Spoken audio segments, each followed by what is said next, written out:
Hey everyone! Welcome to Mrs. Kimball's Read Aloud. Today I'll be reading a story by Beatrix Potter called Jemima Puddle Duck.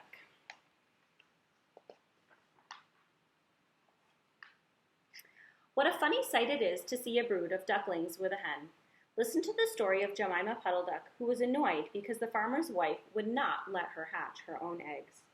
Her sister-in-law, Mrs. Rebecca Puddle Duck, was perfectly willing to leave the hatching to someone else. I have not the patience to sit on the nest for 28 days. And no more have you, Jemima. You would let them go cold. You know you would. I wish I could hatch my own eggs.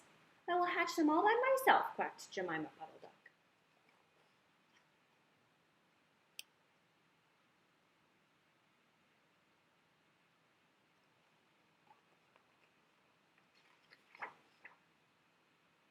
She tried to hide her eggs, but they were always found and carried off.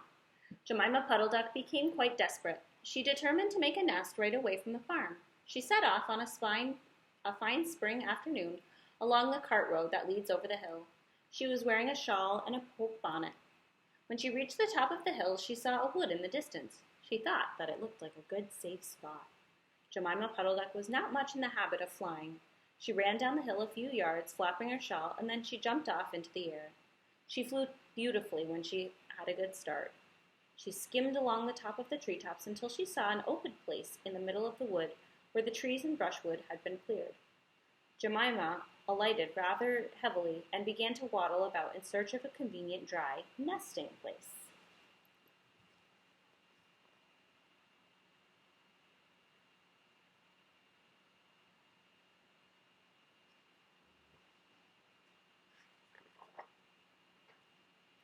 She rather fancied a tree stump amongst some of the tall foxgloves, but as seated upon the stump, she was startled to find an elegantly dressed gentleman reading a newspaper. He had black prick ears and sandy-colored whiskers. "Quack," said Jemima, with her head and bonnet to the side. "Quack." The gentleman raised his eyes above his newspaper and looked curiously at Jemima. "Madam, have you lost your way?" he said. He had a long, bushy tail that he was sitting upon, and the stump was somewhat damp. Jemima thought him mighty civil and handsome. She explained that she was not lost, and she was trying to find a convenient dry place for her nest. "Ah, is that so?" "Indeed," said the gentleman with sandy whiskers, looking curiously at Jemima. He folded up his newspaper and put it in his coat-tail pocket. Jemima complained of the superfluous hen. "Indeed, how interesting. I wish I could meet that fowl, and would teach to mind its own business. But as to its nest, there's no difficulty. I have a sack full of feathers in my woodshed." "No, my dear madam, you will be in nobody's way. You may sit here as long as you would like," said the long, bushy-tailed gentleman. He led the way to a very retired, dismal-looking house amongst the foxgloves.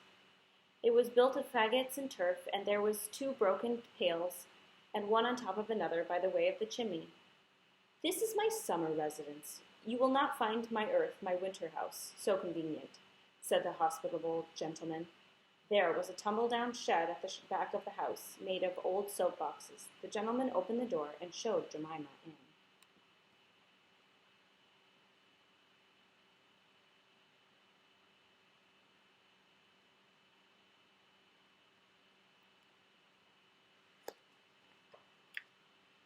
The shed was almost quite full of feathers. It was almost suffocating. It was comfortable and very soft. Jemima Puddle Duck was rather surprised to find such a vast quantity of feathers. But it was very comfortable, and she made a nest without any trouble at all. When she came out, the sandy-whiskered gentleman was sitting on a log reading the newspaper. At least he had it spread out, but was looking over the top of it. He was so polite that he seemed almost sorry to let Jemima go home for the night. He promised to take great care of her nest until she came back the next day. He said he loved eggs and ducklings. She should be proud to see a fine nestful in the woodshed. Jemima Puddle Duck came every afternoon. She laid 9 eggs in the nest. They were greeny, white, and very large. The foxy gentleman admired them immensely. He used to turn them and count them when Jemima was not there. At last Jemima told him that she intended to begin to sit next day, "and I will bring a bag of corn with me so that I need never to leave my nest until the eggs are hatched. They might catch a cold." said the conscientious Jemima. Madam, I beg you not to trouble yourself with a bag. I will provide the oats. But before you commence your tedious sitting, I intend to give you a treat. Let us have a dinner party to ourselves. May I ask you to bring up some herbs from the garden to make a savory omelet? Sage and thyme and mint and 2 onions and some parsley. I will provide lard for the stuff. Lard for the omelet, said the hospitable gentleman, and Sandy whispered. Jemima Puddle Duck was simpleton, and not even the mention of sage and onions made her suspicious. She went round the farm garden, nibbling off snippets of all of the different sorts of herbs that are used for stuffing roast duck. Sneaky fox.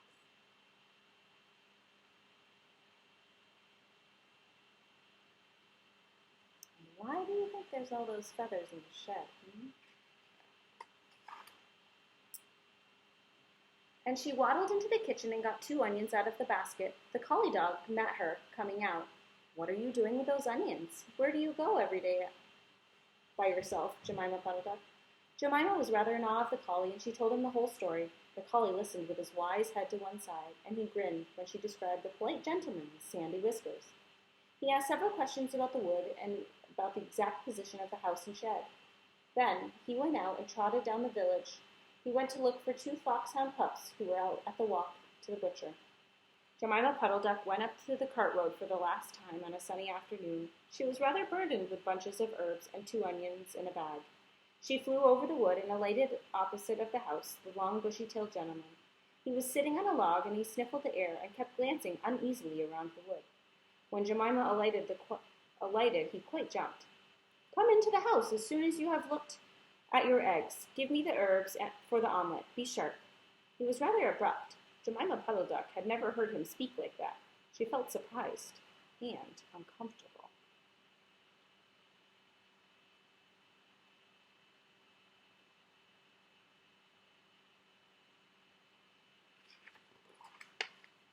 While she was inside, she heard pattering feet around the back of the shed.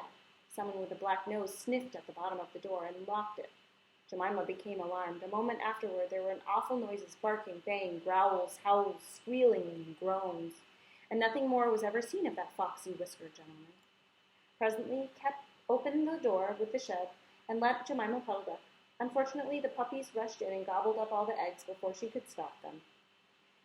He had a bite in his ear, and both puppies were limping. Jemima Puddle Duck was escorted home in tears on account of those eggs.